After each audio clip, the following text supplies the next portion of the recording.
राजा वीरेंद्र बहुत वीर थे। वे बहुत पराक्रमी थे। उनका हृदय दया से भरा था। वे बहुत न्यायप्रिय थे। उनका राज्य बहुत सुंदर था। प्रजा बहुत खुश थी। वे राजा वीरेंद्र को बहुत प्यार करते थे।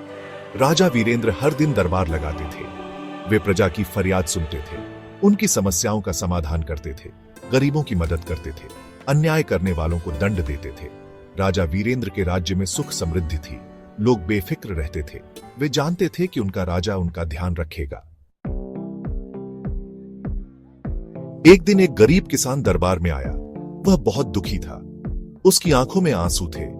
उसने राजा वीरेंद्र के सामने हाथ जोड़कर कहा, महाराज, इस वर्ष बारिश नहीं हुई। मेरी फसल सूख गई है। मेरे पास खाने को अनाज नहीं है। राजा वीरेंद्र ने किसान की बात ध्यान से सुनी। उन्हें किसान पर बहुत दया आई। उन्होंने किसान से कहा, चिंता मत करो, मैं तुम्हारी मदद करूंगा।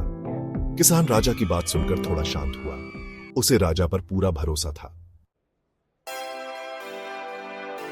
राजा वीरेंद्र ने तुरंत अपने मंत्रियों को बुलाया। उन्होंने उन्हें आदेश दिया कि वे गरीब किसानों की मदद करें। मंत्रियों ने राजा के आदेश का पालन किया। उन्होंने सूखाग्रस्त इलाकों में अनाज भेजा, किसानों को बीज और पैसे दिए। राजा वीरेंद्र ने खुद भी प्रभावित इलाकों का दौरा किया। उन्होंने किसानों से बात की और उनकी परेशानियां सुनी। राजा वीरेंद्र की न्यायप्रियता और दयालुता के कारण राज्य में सभी लोग सुखी और संतुष्ट थे। सब लोग राजा वीरेंद्र की जय जयकार करते थे। राजा वीरेंद्र को अपनी प्रजा से बहुत प्यार था। वे हमेशा अपनी प्रजा की भलाई के लिए काम करते रहते थे। वे सच्चे अर्थों में एक महान राजा थे।